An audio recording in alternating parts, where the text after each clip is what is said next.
Bonjour à tous. Donc aujourd'hui, je vais vous parler de la Navis Digital Factory. On reviendra un peu plus tard sur Navis, mais tout d'abord, que fait Navis? Donc, nous offrons des solutions de création de Digital Factory, donc des répliques virtuelles des usines, pour aider les industriels à faire face de manière efficace aux défis auxquels ils font face aujourd'hui. De quels défis parlons-nous? On parle tout d'abord de défis d'ordre technique.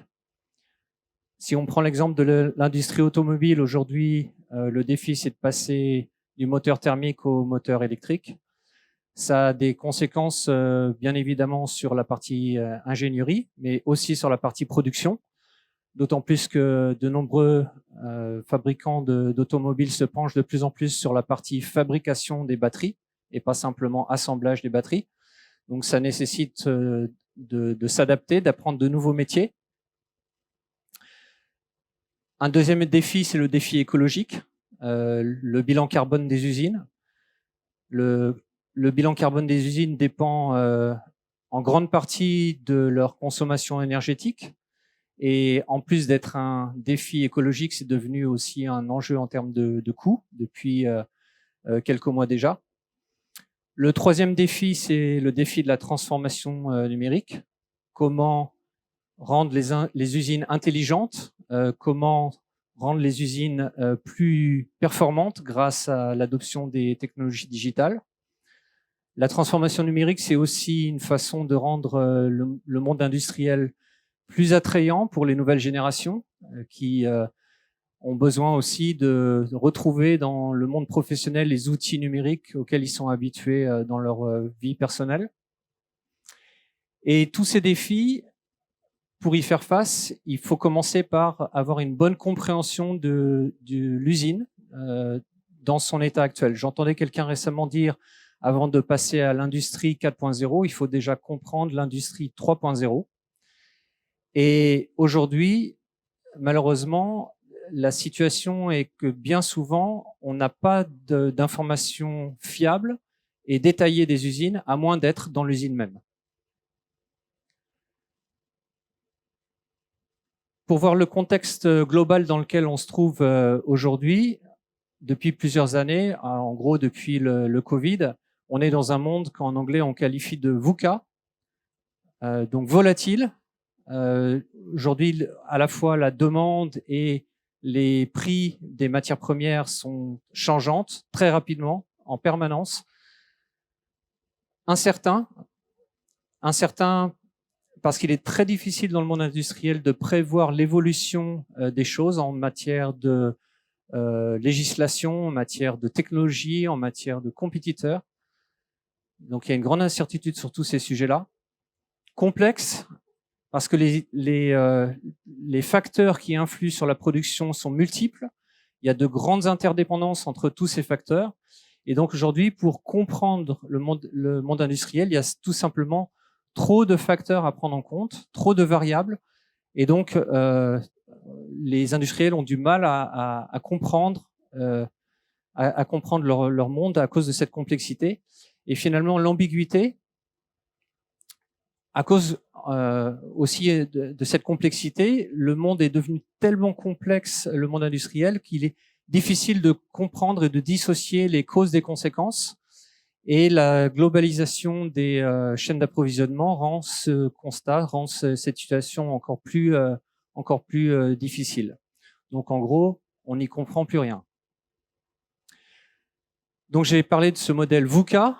C'est un modèle VUCA néfaste: volatilité, incertitude, complexité, ambiguïté. Ce dont on a besoin, c'est de passer à un modèle VUCA plus positif, basé sur la vision. Alors, une bonne compréhension, une bonne vision de l'outil de production, une bonne compréhension des mécanismes, des processus de fabrication, de la clarté à travers des données ou grâce à des données détaillées sur l'état des usines, sur l'agencement actuel de l'usine, sur le process tel qu'il est aujourd'hui. Et à travers cette vision, cette compréhension et cette clarté, finalement atteindre l'agilité dont les industriels ont besoin pour répondre aux changements du monde. J'ai oublié de mentionner sur le slide précédent que dans ce contexte VUCA, aujourd'hui, on demande aux industriels, ils sont obligés de réagir de manière rapide à des situations qu'ils sont absolument incapables de prédire. Prenons l'exemple de la guerre en Ukraine. Il y a quelques mois, de nombreux industriels ont dû, du jour au lendemain, fermer leurs usines en Russie et se réorganiser complètement, prendre leurs outils de production, leurs machines qu'ils avaient en Russie et les rapatrier, les déplacer. Donc, on leur demande une grande agilité. Ils ont besoin d'être très agiles pour réagir à ces phénomènes. Et donc, c'est l'objectif à travers vision, compréhension, clarté, d'atteindre cette agilité dont ils ont besoin aujourd'hui. Alors, quelles sont les solutions pour atteindre cette agilité? Les digital twins, donc les jumeaux numériques, sont une part de la solution, contribuent à répondre à tous ces objectifs. Et lorsqu'on parle de jumeaux numériques, il faut distinguer 3 types de jumeaux numériques. Il y a d'une part les jumeaux numériques produits. Donc là, on parle d'une représentation virtuelle du produit qu'on va fabriquer dans l'usine. Il y a le jumeau numérique de l'usine, mais dans les aspects planification de l'usine, où est-ce qu'on va produire quoi? Et ensuite, le jumeau numérique de l'usine en opération. Donc là, on parle de performance twin. Et là, la question, c'est comment, en utilisant les données remontant en temps réel de l'usine, on va optimiser la production. Donc, pour revenir à Navis, on se concentre, nous, sur la partie factory twin. Donc, le jumeau numérique du milieu ici. Et le factory twin chez Navis, on appelle ça la digital factory. Donc, chez Navis, nous sommes une entreprise basée en Allemagne, issue de la Technical University of Munich. On a été fondé il y a 10 ans, donc on va avoir 10 ans cette année. Et nous sommes déjà 400 employés à travers le monde, répartis sur différents sites, principalement en Allemagne pour la partie recherche et développement et production. Je vous expliquerai production de quoi. Et nous avons des bureaux dans différents pays. Donc, à part l'Allemagne, on a aussi les États-Unis, New York, Los Angeles, un bureau en Chine et un bureau en Grande-Bretagne qu'on a ouvert il y a quelques mois. Navis propose différentes solutions. D'une part, Navis, c'est une technologie de scan 3D.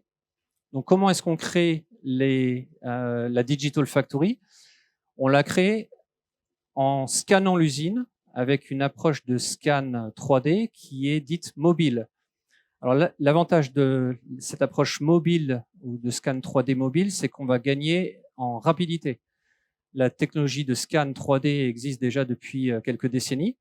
Navis a apporté la mobilité et la rapidité dans le scan tout en conservant le plus de précision possible et on se rapproche de plus en plus de la précision des scanners fixes qui est de l'ordre du millimètre. Nous, on est de l'ordre de 5 mm aujourd'hui sur la précision des mesures. À côté de cet aspect matériel, donc les scanners 3D, il y a une offre de service. Ce qu'on propose aux clients industriels, c'est de prendre en charge la réalisation de leur Digital Factory pour toutes leurs usines. Et on vise principalement aujourd'hui l'industrie automobile. Et là, l'idée, c'est d'utiliser un réseau de partenaires Navis. Donc là, tous les points sur la carte représentent des partenaires certifiés Navis qui vont, eux, aller dans les usines, faire le scan et nous envoyer les données que nous, on va traiter dans le cloud et mettre à disposition dans une plateforme qui est la 3e colonne ici, Consumer Grade User Experience. Donc, c'est une plateforme dans laquelle on va pouvoir exploiter les données, accéder à la visite virtuelle des usines, récupérer les données pour les importer dans d'autres applications, faire des mesures, collaborer, etc., etc. La 4e colonne ici détaille la partie visual positioning. Là, on revient à l'origine de Navis, qui était de répondre à la question comment se positionner à l'intérieur des bâtiments, dans la mesure où les signaux GPS ne sont pas disponibles à l'intérieur du bâtiment. Donc, on a une technologie qui permet de se positionner. Donc, finalement, vous avez sur votre mobile, grâce à la technologie Navis, la possibilité de faire comme Google Maps. Ce que vous faites à l'extérieur, nous, on permet de le faire à l'intérieur grâce à une application mobile. On peut peut-être basculer sur la vidéo à la régie, si vous voulez bien lancer la vidéo. En régie? On ne m'écoute pas.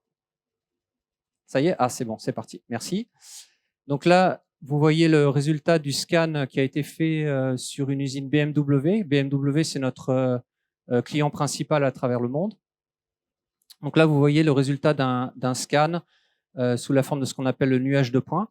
Et ce qu'on voit à l'écran maintenant, c'est l'utilisateur, l'opérateur qui utilise notre technologie de scan pour se déplacer dans l'usine et, comme je disais tout à l'heure, scanner en mouvement, donc la technologie de scan mobile, et aller capter jusqu'à environ 10 000 m² de surface d'usine par jour. Donc typiquement pour un client comme BMW, on va avoir une équipe de plusieurs scanners, plusieurs géomètres qui vont faire aussi des mesures pour géoréférencer le résultat du scan.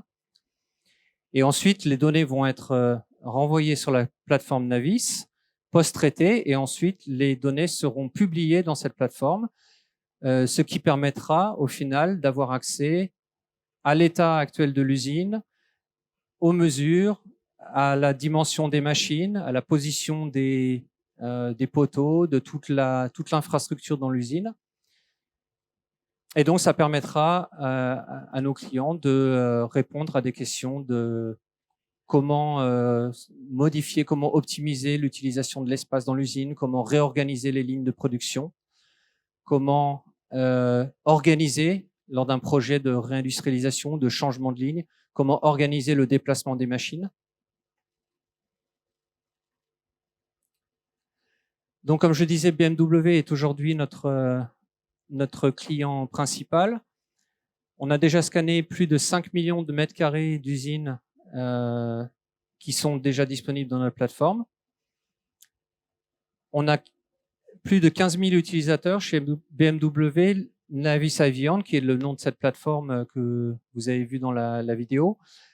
Navis Avion a déjà donc plus de 15 000 utilisateurs et fait partie du top 3 des applications utilisées par les ingénieurs production chez BMW.